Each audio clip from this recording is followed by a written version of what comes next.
Cool. Okie dokie. So Josh Gordon is back. Gordon's alive. The Texans' offensive line is still kind of trash. And Baker Mayfield has some interesting comments about Daniel Jones. Let's get into all that. Um, I guess first we'll talk about Baker. Baker Mayfield, an interesting character. One who always has an opinion, always has a chip on his shoulder. I once read a comment. Oh my gosh. I once read a comment that said Baker Mayfield is the kind of guy that would say his favorite ice cream is Rocky Road, even though he doesn't like nuts, just to prove he has that chip on his shoulder. I thought that was funny. Anywho, Daniel Jones has kind of been going on a little bit of a tear this preseason. People are overreacting to his fumbles in his second preseason game. Look, a rookie is going to do rookie things, and that's just final. And Daniel Jones put up some impressive numbers. If I'm not, if I'm remembering correctly, he posted a 11 for 14, through 11 completions out of 14 passes. That's pretty good. And through those 11 completions, he got, I want to say, around 160 yards. And he did throw a touchdown. That's obviously important. Okay, yeah, and he fumbled. Big deal. Um, that doesn't concern me. Honestly, not one bit. So, yeah, I'm not too worried. Anywho, let's see. What did Baker Mayfield say about him exactly? Well, I guess that's the interesting part. Because we don't, do we know? Because he denies it. We'll see. But Baker essentially said, and this is his exact quote. So, I cannot believe the Giants took Daniel Jones. Blows my mind. Some people overthink it. That's where they go wrong. They forget you have to win. All right, those are some strong words. And how do you say that? You of all people. Come on. And this is from a GQ magazine. I'm gonna try to pull up this article, but Baker did say that that his comments were overblown, and he claimed it was clickbait. I don't see it. I honestly don't. I mean, are we just gonna assume everything is clickbait? I certainly am not. No, Baker Mayfield got caught slipping. And when he realized what he said, then he took a little backtrack. And yeah, now he's kind of paying for it. So unfortunately for him, I think this is gonna come back and bite him eventually. Because in 2 years, when Daniel Jones becomes the premier quarterback of the NFC East, it's not gonna be good.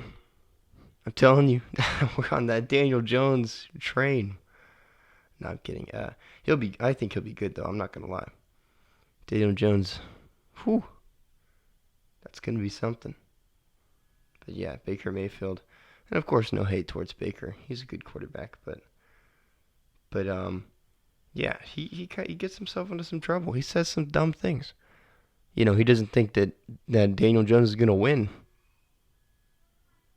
Okay, you're the Browns quarterback.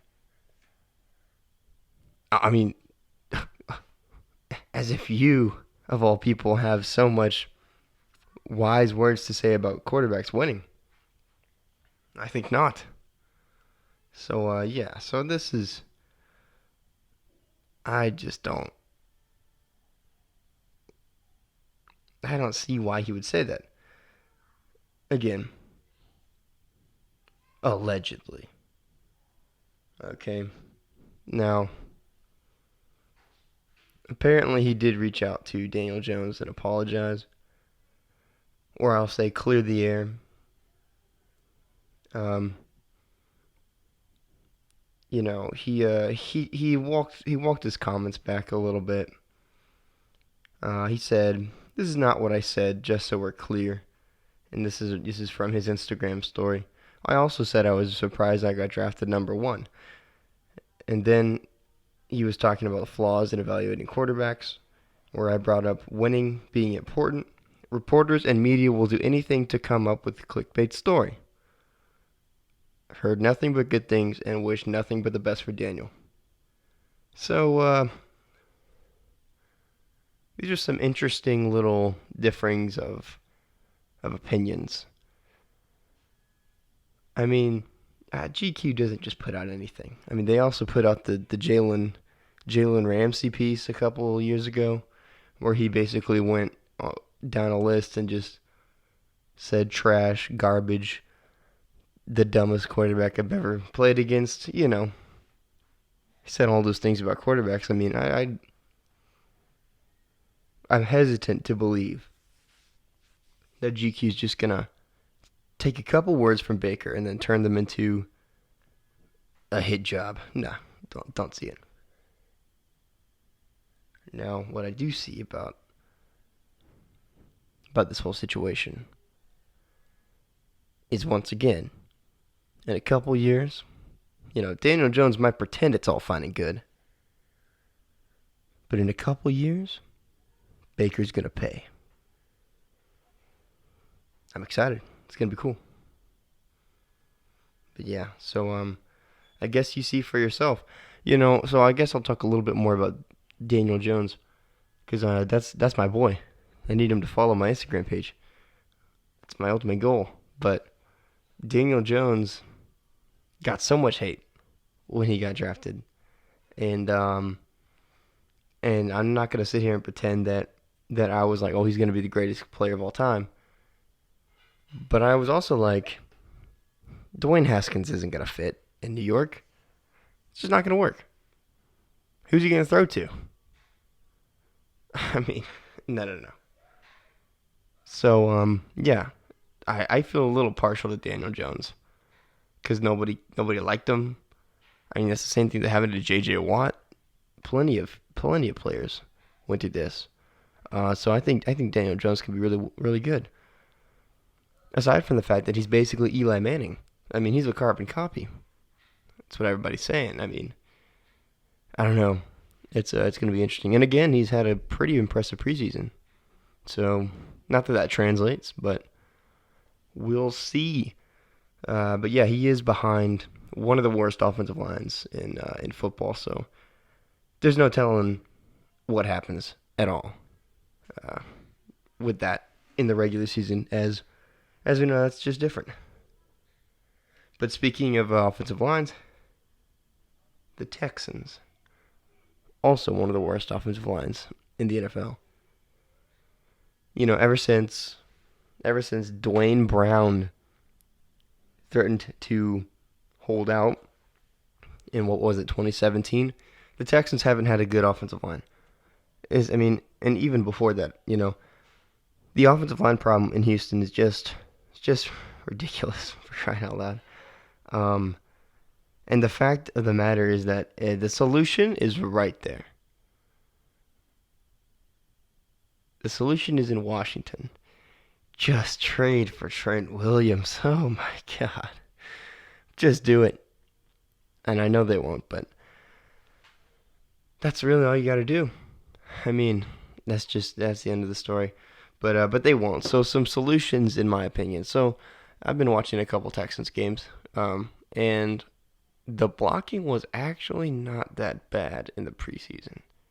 Okay, so that's a great sign. The problem is Bill O'Brien is still saying that the starting left tackle is Matt Khalil. And oh my, Matt Khalil has not been impressive. He's been getting beat in camp by everyone. We're talking JJ, all the way down to some backup defensive end that nobody even knows their name. Now, that's not good for a veteran starting left tackle. Now, the Lions preseason game, they put in Titus Howard, the first round pick for the Houston Texans. And I saw some really good things from him. Some really good things. Now, they're saying that he's going to start left guard this year, but I mean, Matt Khalil's not going to cut it. Especially with a running quarterback, with a mobile quarterback in Deshaun Watson, you're going to need better tackles than guards. That's just how I see it, because when the pocket breaks from the inside out, it's much easier for Deshaun to go outside. Right? Now, if the pocket collapses from the outside, he has to step up. Now, not that Deshaun can't step up, but, I mean, that's a mess. That's a huge mess. And I think against Buffalo, we saw the worst of it. He didn't really get outside at all. And he was pretty injured in that game, if I'm remembering correctly. He was pretty beat up. But he wasn't really able to bounce on the outside as much as he usually likes to, and I think he fumbled twice. So this isn't something you want. So I think Titus Howard, if he turns out right, hopefully this finger injury is all good, but if he turns out all right, I could see him being a pretty good left tackle. And then that was a pick that nobody liked, really. I mean, I saw it and I was like, well, the Eagles stole our guy, and that was pretty clear. The Eagles stole the Texans' offensive lineman, and so they kind of had to reach for a guy that I guess would have been their second choice, but it's just disappointing, I guess, that had to happen. But yeah, there's some plays where Titus Howard really laid some lumber on some defensive linemen, and the protection was good. It was pretty good. Apparently Davenport is also progressing a little bit, so that's good. That's really good. Yeah, so just the small steps for the worst offensive line in NFL history, probably. But yeah, that's the state of the offensive line. Bill O'Brien, Texans head coach, is still claiming that Matt Khalil will be the Week 1 starter. But let's be honest, he also said that Tom Savage would be the starter for the 2017 season. We all know how that went. So, I guess just keep that in mind. But aside from that, yeah, like I said, a solution will be trading for Trent Williams. I've said it before, I'll say it again. Don't trade Clowney. But that will always be followed up with, unless we get a first rounder in Trent Williams or Melvin Gordon, but that's not going to happen. Yeah, so I would like Trent Williams. He's a little on the older side, sure, but that's okay. We can train Titus Howard a little bit. No need to throw him in the fire, I guess. Especially when you got Trent Williams, because man, that's a rough position to play. When you're just learning the ropes, if you're like Peyton Manning couldn't even really handle it in his first year, the fire. And it's pretty rare, but we'll see. We'll see. That's a mess. It's a big mess. And finally, Josh Gordon is back. And I know the meme is that he just keeps getting suspended and coming back and suspended and coming back. But give it a rest. Josh Gordon is going to tear up the league this year. I really think that this time is different. He came out and said that he was going to get himself right, and that and he was going to take some time off. And I thought he was done. I was like, I guess that's it, right? No, that's not it. He's coming back, and I do think he's coming back with vengeance. Tom Brady, I mean, you can't expect him to be throwing to Julian Edelman for you know, in such a quantity to replace Gronkowski. You just can't. And I don't think any tight end is going to come in and be able to contribute like Gronk did. So the solution to me is draw some attention to the wideout position with Josh Gordon. Send him on a post, and then boom, Julian Edelman is wide open, right? Now, the Patriots obviously have a carousel of wide receivers, and they'll all do fine. So, not that anyone's worried about their wide receiver position, but I mean, if they have a healthy Josh Gordon, we got a taste of it. If they have a healthy Josh Gordon, it's like Randy Moss and Tom Brady again, almost. I mean, I'm not going to try to say it's exactly like that, but I and everyone else in at least the fantasy football world, I love me some Josh Gordon. I just I hope this is it. I hope that he stays. That he gets his head clear, that it's not, he stays off the weed, as Stephen A. Smith would say, and that he stays the course and that everything works out just well. Because watching Tom Brady be dominant, yes, as an AFC fan, it does kind of suck. But you got to admire it when it's here. And not to be a hype beast, but the Super Bowl wasn't the best. I liked it. Defensive games are fun, but I would have liked at least a couple touchdowns, I guess. One from the ground it's great. It's old school. Pile of people in a cloud of dust. But that's not the game we're accustomed to right now. Not to say it's bad, of course, because I did enjoy it. It was a nail biter. But imagine Josh Gordon in that Super Bowl. Things would have been different, I think. Tom Brady would have had reason to throw deep and stretch the field out a little bit, because Julian Edelman is a drag and in and out post or small flag kind of guy. He doesn't really. I mean, and he will. I'm not trying to say he doesn't, but he's not the real deep threat that Josh Gordon is. So that's what I'm excited about this year. Tom Brady with that kind of player. When Andre Johnson said he was leaving Houston, I honestly expected, I was like, well, he has to go to the Patriots, right? That just makes sense.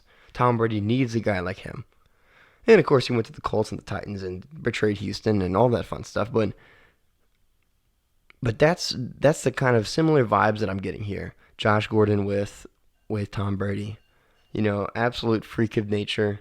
I thought DK Metcalf would have gone to the Patriots, because I was just expecting some monster to rule the wide receiver core. But now that Josh Gordon's back, hopefully that's it. I don't know. It could go either way, but I do expect it to go very well. So yeah, that's gonna be it for me today. Josh Gordon's gonna do well. I'm guessing. Baker is going to regret those words. And yeah, the Texans' offensive line is still a mess. And that's it.